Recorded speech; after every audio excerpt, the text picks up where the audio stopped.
Hey, what's up, guys? My name's Steph. I'm here at my podcast show, StephSellsHomes, and I have a very special guest and good friend of mine, Roberto.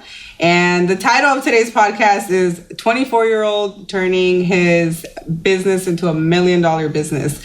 How did he do that? We're going to find out today.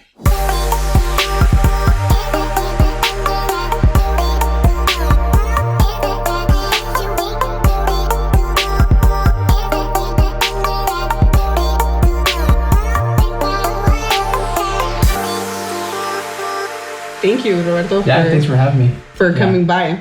Cool. So problem. We're going to go over a few questions that people had. Question number one was, who are you and what do you specialize in? Yeah, so I'm Roberto de Leon, originally from Long Beach. I grew up in the industry, working alongside my dad.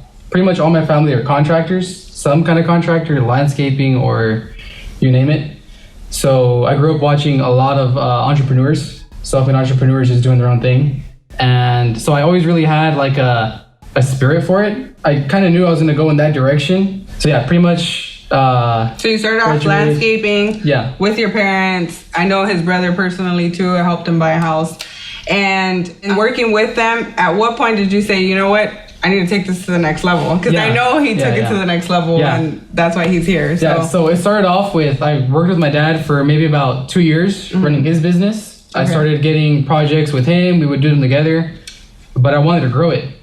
And he wanted to stay where he was. He had been in business already for 30 years. He was set in his ways. I think that's a lot of the Mexican mentality, right? Oh yeah, 100%. Yeah. Not to shame our Mexicans. Yeah, no. Where they came from, they've come a really long way. A long way. But I feel like Gen X's like you just take it. They take that concept and then 10X it. Yeah. You know? Yeah, well, we're in the best environment, to be honest. Yeah. Yeah. So I started off with my dad. He didn't want to grow his business. I really wanted to grow into landscape construction, doing pools, and all that kind of good stuff. And it got to the point where I was losing my relationship with him, and the problems were following us everywhere. Mm-hmm. So I split. He didn't talk to me for, I'd say, maybe 2 months. Yeah, he didn't talk to me for 2 months. So he didn't take it well when you said, you know what, I'm out? No. My family didn't take it well either. All my uncles were like, oh, you're messing up. Why are you doing this? Why are you doing that? But the point is that I was branching off to start my own business, to start my own life. You had a vision. Yeah, exactly. So then I started on my own, hired guys, pretty much just sold as much as I could. Sold, made sure I was always busy. That's the one thing, was just make sure you're always busy. Now, how did you start like tapping into new business? Did you have a model that you were following, or did you just say, you know what? I'm going to start like talking to more people and branch out on my own and build my own brand. And, you know, like how did you pivot? Yeah, so it definitely was building my own brand.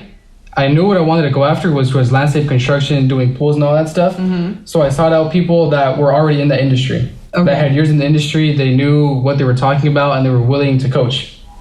So I literally paid people to teach me everything. Wow. When it came down to construction, hiring people, what kind of machines to buy, when to hire, when to buy this, when to buy that, at certain points in the business, how much to spend on ads, where to market, pretty much everything. The people that I hired really taught me a lot. And I feel like mentors have a lot to do with... I agree. Yeah.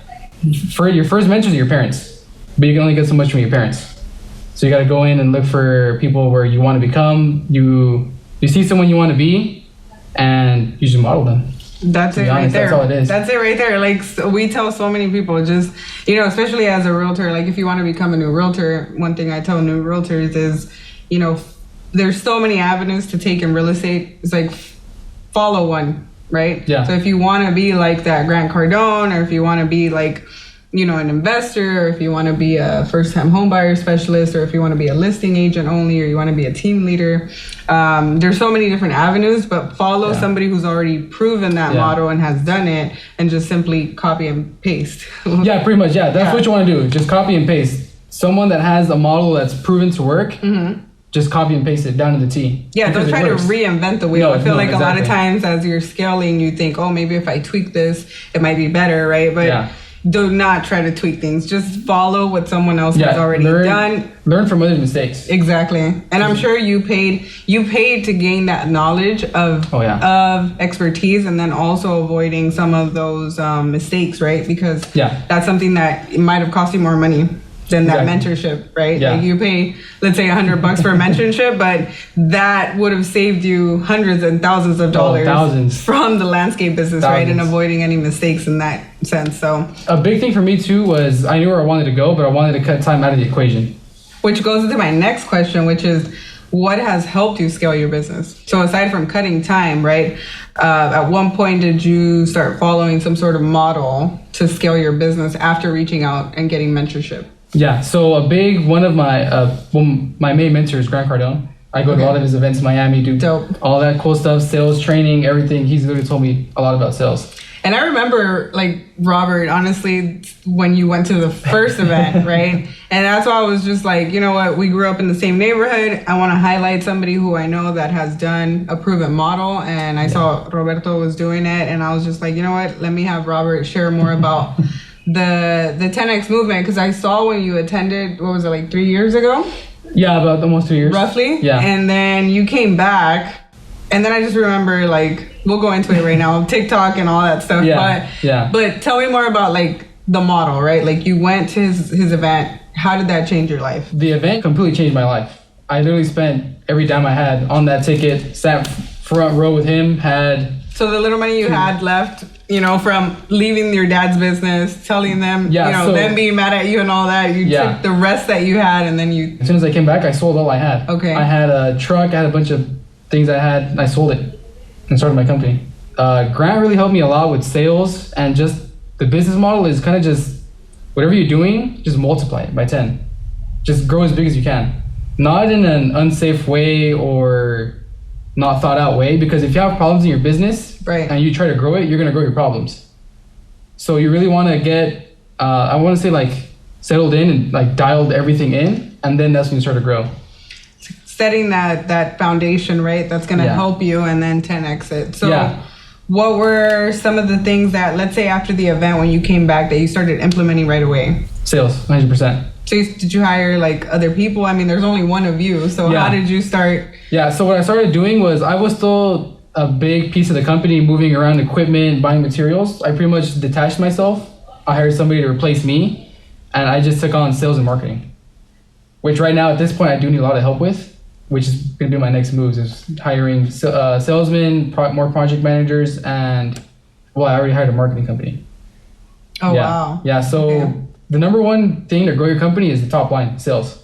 That's number one, sales. If you don't have sales, you don't have anything. And it's a numbers game, right? Like, I'm sure now you know your numbers, right? Like, how many people you talk to will convert to a certain amount of deals, right? Yeah. Because Grant Cardone, I know, is big on that. Like, more contacts equals more contracts equals more deals. You gotta keep the funnel full. The pipeline has to be full all the time. Yeah. And I mean, if you have a really good brand, I run into a lot of customers that don't want to hire anybody else. They literally tell me, I don't want to hire anybody else but you. And at that point, I can really charge maybe 20% higher than I would charge other people. By the way, guys, he's fully booked for the year. So if you guys wanted his services, right? And that's a question that'll be coming up for 2022. And before I go into that question, I wanted to talk a little bit about how has social media specifically, because I know for me personally, social media, has helped my business tremendously, and I'm so grateful for it, that we have social media around. So I feel like TikTok is kind of like that new Instagram, right? So millennials kind of interact a lot with social media, Instagram primarily. I see a lot of millennials on TikTok too, and I want to tap into it. Yeah.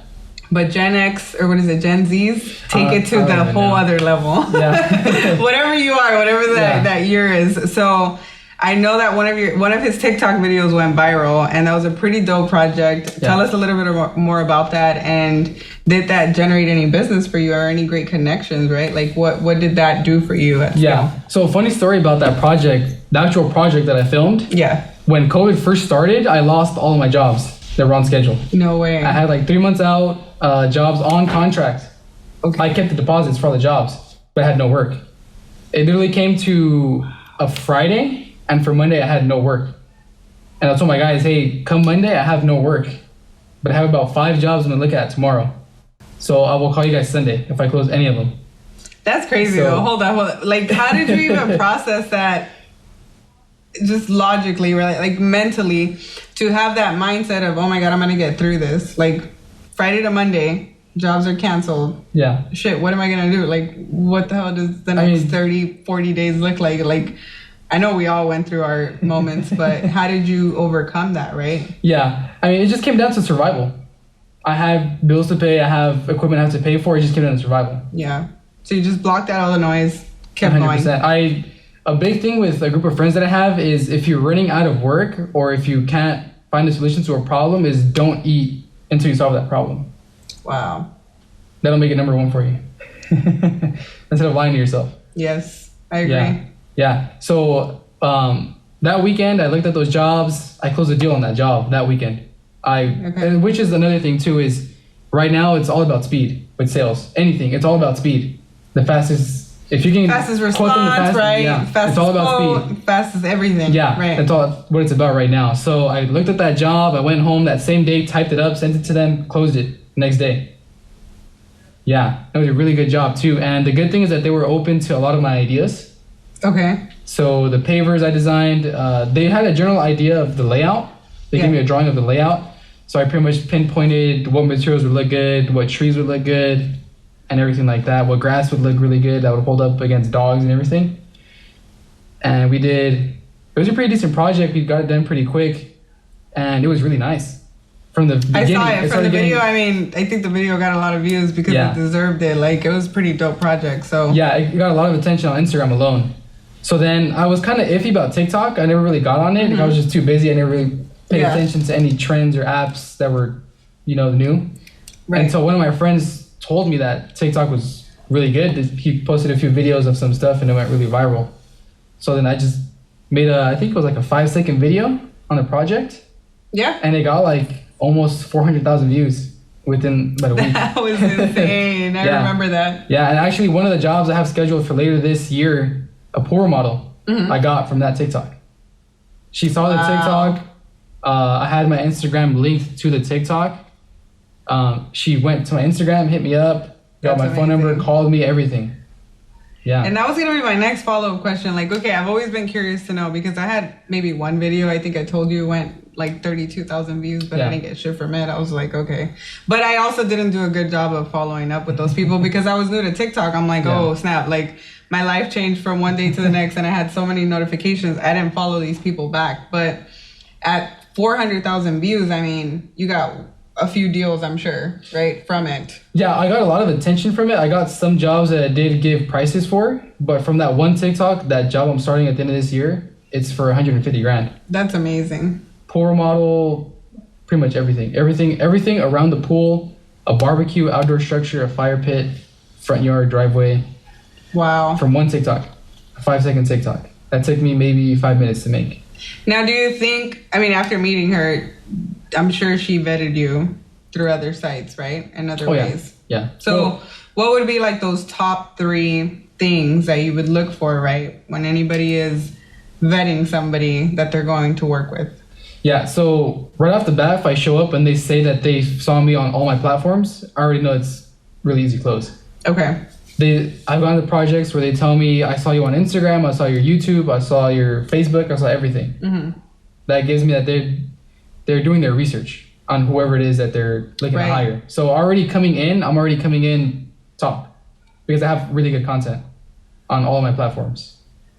So if they're calling me to come out, it's because they're really serious. Right. Yeah, because some of the projects that I'm doing, they don't want to hire, a guy that's unlicensed or someone that they're iffy about. They want to hire the top person that they're reliable people. And like you said, I really liked how you said speed. I mean, speed is number 1 right now for everybody, right? They just... Yeah, speed and social proof. And social proof. Social proof is really big, especially... Like the whole social currency is better than cryptocurrency. Oh, yeah. Like people can say, cryptocurrency is the best thing, but no, social currency is the best thing. Yeah. And I think that Roberto and I are really good examples of the fact that social media has just really helped us and building our community, helping people. Again, we grew up in the same neighborhood, and I like to highlight people that are from our same neighborhood. I mean, we Yeah. didn't grow up in the best neighborhood in Long Beach, but you know, it was a very solid one, I'd say. And we've just look at what he's able to do, right? In such a short amount of time. He's a young 24-year-old, and I hope that it just motivates other people to do that, because I think that if he's able to, anybody else can, right? So let me see, what was the other question here? I have a lot of clients who say, you know what? I have my backyard. I don't know what to do with it. I have my front yard too. Like, what would be these tips of advice? Let's say you're coming over to give me a bid. I don't know what to do with my backyard. What do you do? Yeah, so right off the bat, if most of the people that go see, they already have a general idea of what they want and the type of style. Okay. Because it also depends on the house. They either want to go something really modern, something timeless, or something just really custom. Most of the time, I show up, I ask a number of questions, you know, do you want functionality versus looks? What's really big for you? What do you really want to see? What do you don't want to see? How many people do you bring over when you have parties? Do you want focal points? What is it that you really want? What is it that you kind of want? And what is it that you don't really care for? So once I get like a wish list from them, it's pretty much easy from there. Once you get a wish list, they kind of know what they're going to spend already, because they know it's a pretty decent project. And you know, these people have pretty decent sized homes too. They have a general idea of what they're going to spend. So pretty much from the wish list, you kind of just got to decide on styles. Okay. And functionality. And then budget, I'm sure. And budget and location of certain stuff. So like a barbecue, you don't want to walk out of your back door with a tray of food and walk 30 feet across the yard to the barbecue. You kind of want to keep it in proximity to where the functionality is really easy and really flows, versus something that kind of looks good but doesn't really work. Now, have you thought of like implementing, you know, with multitasker, like I was telling you earlier, we did the whole VR experience, and you said there's even VR for landscape, right? Yeah.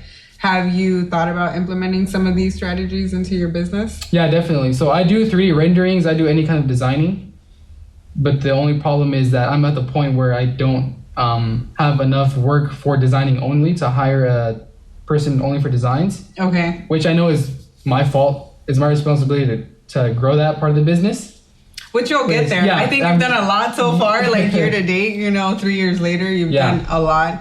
And that would be actually really cool. I think for the next episode, we're definitely going to talk about, I'm sure, you scaling at scale part 2. Because now you're booked all year. It's like, okay, we can get you booked next year, but you would need more manpower for that, right? Yeah, because from 0 to the 6 employees I have now is going to be different from 6 to 20 employees, or from 6 to 30 employees. It's completely different. Right. It's completely different.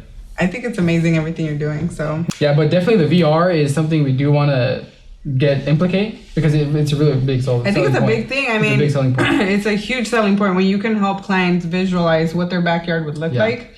And like you said, going back to functionality, budget, I mean, you can avoid all of that by bringing in so many subcontractors in, when you can help them visualize it through a VR experience, have them pick out the finishes and actually see what the layout would look like, right? Yeah, in front of their eyes. Yeah, because usually how a lot of contractors do it is to decide on certain materials, they'll bring samples of stuff. And homeowners really don't have a good eye like we do, because we do this for a living. Exactly. So we know what the material will look like finished. So the VR brings in that whole aspect of you can see it finished versus only a brick and you lay it down in the yard. So it's a really big selling point, which is why I do 3D renderings and all of that stuff. But I know the VR is just the whole... I'll have to connect you guys. Next level. We're definitely going to connect you guys on the next one for sure. But that's cool though. I like that you do that, because that's also just going to help. My next question would be like, what type of client, right? Do you have that ideal client that you would like to work with? I kind of do, but I'm not really. I'm at the point where I can pick and choose who I want to work with. Because sometimes some people, they don't have a lot of knowledge about construction, so they don't know what goes on. But as me as a contractor, that's my job to explain to them, you know, the process, you know, first this is going to go down and that's going to go down. But there's just some people that right off the bat, when you go to their yards, just red flags everywhere. Literally red flags all over the place. Like the layout and their personality too. Yeah. Because if it's a decent sized project, you're going to be dealing with this person for 2 to 3 weeks. You're gonna have to collect money from this person. Remember that, guys. So don't be a pain in the ass. You're gonna need this person to decide on certain stuff when you get to a certain point, because when you start construction, a lot of stuff comes up. A lot. You can start digging and you can find stuff under the dirt that you never thought would come up. So you definitely want to work with someone that's understanding, that has a general idea of things may go wrong during the project. Right.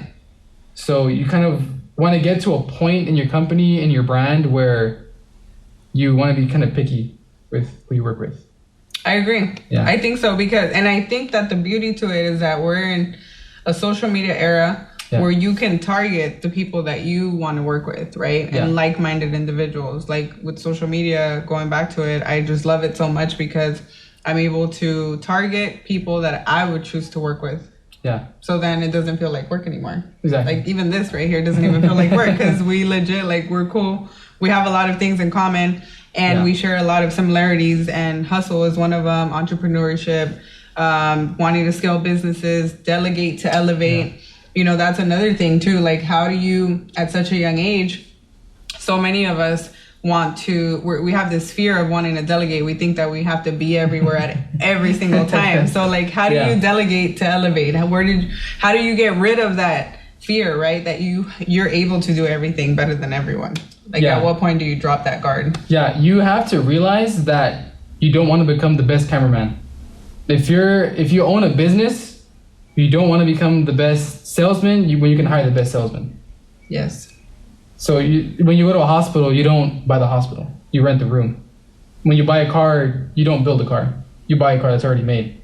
Exactly. So you gotta look at it as, why would I go and learn this whole new thing when I can just hire somebody that can do it better than me, faster than me, and then I don't have to go and do it. I can go and focus on the top line of my company, which is sales. Which is going back to that proven business model, right? Exactly. Like, just like you would hire or follow a business model that's already been proven, and you hire people who you know have already proven themselves in that field as experts, and then have them be part of your company, right? And yeah, that's pretty dope. I mean, that's a great way to look at it. I hope that a lot of people actually get rid of that, and because I think that's what's holding a lot of us back. You know, I include myself in it too, because sometimes I'm like, how do I do this? But you have to refine your systems and processes. Yeah. So it takes a lot of like leadership. You gotta constantly reinvent yourself. Constantly, and then be able to have that like operations manual to send to that next person so that they can follow the same footsteps and that same blueprint, right? Yeah, have systems in place for your people, train them, really just have a really good system set up to where you give opportunity to the people that work. Yeah, I think that mentorship program you mentioned would be pretty dope for other young people. And in something like that, you would want to have some structure, right? Yeah. And some business model, which is the one you've already used. So last one, what advice do you have for somebody who's looking to do what you do? Yeah, so off the bat, I would just say kind of dial in what you really want to get into. Okay. But number one is look for mentors. Look for somebody that you really look up to, that you want to model, you really love their life, and you love what they do, the kind of work that they do, and pay them to teach you. Just find mentors. Find someone that you really want to be like and go all in on what they teach you. So who were some of the first mentors that you followed, or were they local? Were they out of state? I know you mentioned the guy in Miami who does the mentorship program monthly for landscapers. So he's actually here in California. Oh, he is? Yeah, that's a really good friend of mine. I found him through YouTube. Okay. He does mentorships. It's about $100 a month. That mentorship really changed my life. If it wasn't for that mentorship, I would still probably be mowing lawn. Wow. Yeah, that meant those $100 a month completely changed my life. So what you're basically saying is you have to pay to play. 100%. And if you're not willing to pay to play, then you're kind of not opening up any opportunity for yourself. The best investment is in yourself. Educating yourself. Whatever money you have, if you're barely starting out, you have maybe like $4,000 or $5,000, just invest it in yourself, into growing, learning sales, learning business, just learning stuff that will help you versus just going and blowing it at the club or something like that, because you're already broke. If you have $4,000 or $5,000, you're broke. Just like blow it on yourself and learn. Invest in yourself. Invest in yourself. That's number one. Even at where I'm at now with my company, we'll do 1.3 million this year in sales. I'm still constantly reinvesting. How much again? 1.3 million. Wow. In jobs completed in revenue. So even at this point, I still need to invest in myself because you get lazy, you get complacent, people around you, throw ideas at you. This is going to be the best part of the podcast because this is like the nitty gritty. It's the best part. And I love that we're talking about it because you're so right. We get complacent, we get comfortable, we get in a space where we're comfortable, and that's like a very deadly place to be in, to be honest, because I'm pretty sure now with your business scaling at 1.3 in sales after this year, you still have to learn, right? Money isn't the finish line. And a lot of people think, okay, if I get to X amount of money, then that will change all my problems or that will get me from A to B. But what people don't understand is that once you get there, you have to set another goal. Another one and another one. So you'll never stop with the goal setting, but you always, in order to keep scaling, you need to keep feeding your mind and you have to keep growing, right? Yeah. So one big thing is that I used to think that once I got to this point, I'd be good. Mm-hmm. And I got there and I realized, this isn't anything. Nope. It was kind of easy to get here. Mm-hmm. All I had to do was I could resonate with that so much because it's so true. You're like, if I could just make it there, then I'm good. Then you get there and you're like, shit, this shit is either boring, complacent. Exactly. I've accomplished it already. So I feel this sense of now what do I do? Yeah. So I bought one of my first machines, my Bobcat. I bought it when I was 21 and it was a really big deal for me. Mm-hmm. And I thought I was I'm this badass kid, has a 21-year-old with the freaking Bobcat, I saw you on Instagram or TikTok with Yeah, but then I got it and I'm like, I have it already. What's next? Right? What's the next purchase? And I feel like you have to be really self-motivated because if you don't have that, you're going to get complacent really quick. I've seen people that, they'll get like 40 grand, 50 grand and they think it's a lot of money. It's not. And it's not. It's really not. And even $1 million, right? If you really think about it, you can blow through that money very quickly. So then you start thinking about how can I scale? Now you're talking about opening up like another team and another one and another one. Yeah. And so now $1 million is really just kind of like the bottom of the barrel. Really. Yeah. So now you're thinking 10x from $1 million and then so on and so forth. If you have a company that does 500 grand a year versus a company that does 5 million a year.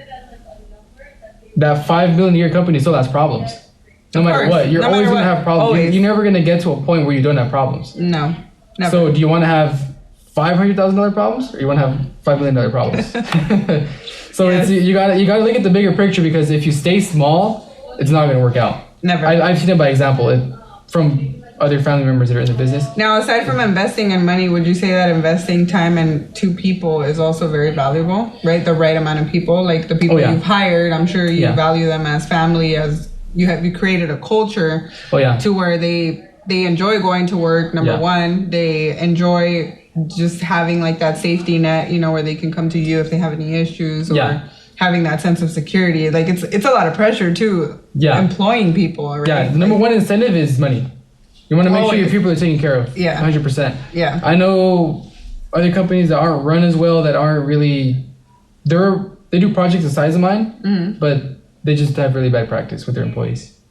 I don't want to get into detail with it, but I've stolen a few employees from them because of those practices that they had. And these are really good guys, and right. People say that it's hard to find people. It's kind of not. I think it's all the opportunity. It's what you focus on, right? If you focus on creating the opportunity and finding the right person, then you will. If you think that it's difficult, then that's really your mentality. That's your mindset off the get-go. And it will be difficult for you to find somebody because that's what you've projected and that's what you're putting out there, So, And you're lying to yourself. That's the biggest part. You're just lying to yourself. There's opportunity everywhere. And I'm sure you've noticed that now, if you really look at the world from that set of lenses, you are just, it's abundance. Yeah, and a big thing too is having friends that hold you accountable.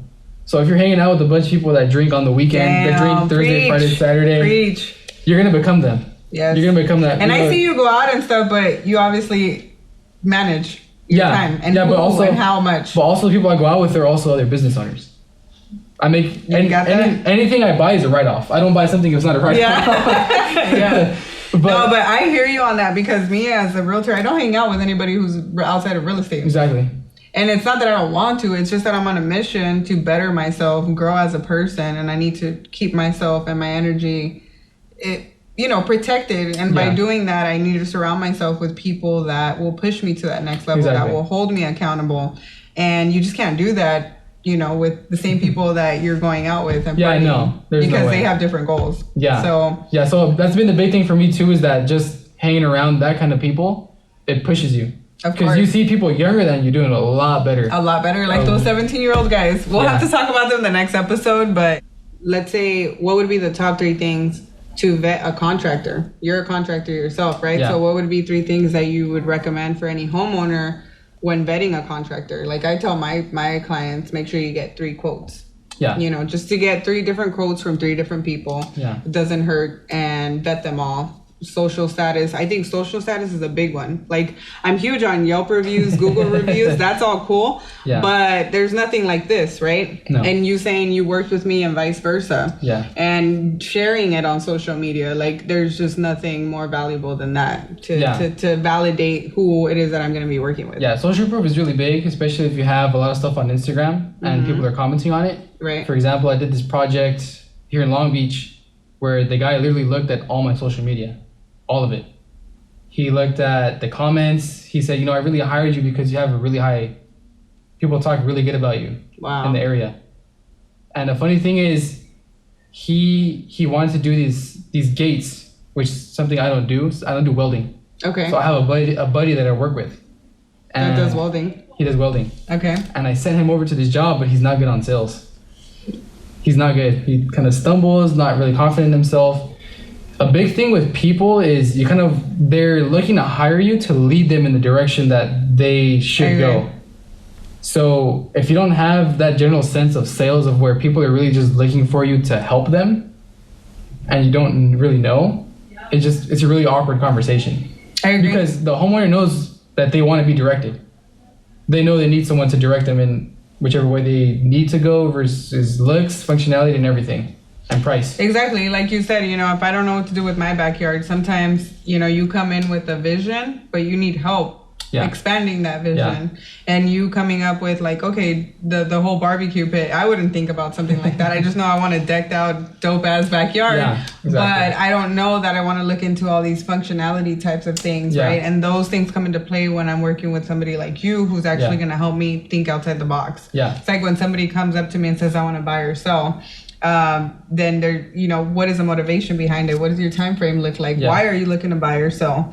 All these things will help me indicate whether it is a good fit for you to do it right now or not, or what avenue will be best for you, right? But people do gravitate towards you because they want you to help them answer those questions. They're not coming in with those questions answered. They know they want a house or they know they want a landscape job, but they don't know how to get it from A to B. And that's where we come in as professionals, where we help lay it out for them, right? Streamline 100%. The process and then make it a smooth experience. Because what the last thing that I would like to finish off with today is our main goal is to really help clients and make it a smooth process for them. And like you said, make them feel the best. Good about their purchase, Good about their purchase, about their investment, about the project that they're getting ready to do, about the home that they're getting ready to move into or sell. It's just making them have an overall great experience. Because I think just like landscape work, it's not cheap, right? And so it can be very stressful for people sometimes. They don't know what to do. They don't have that guidance.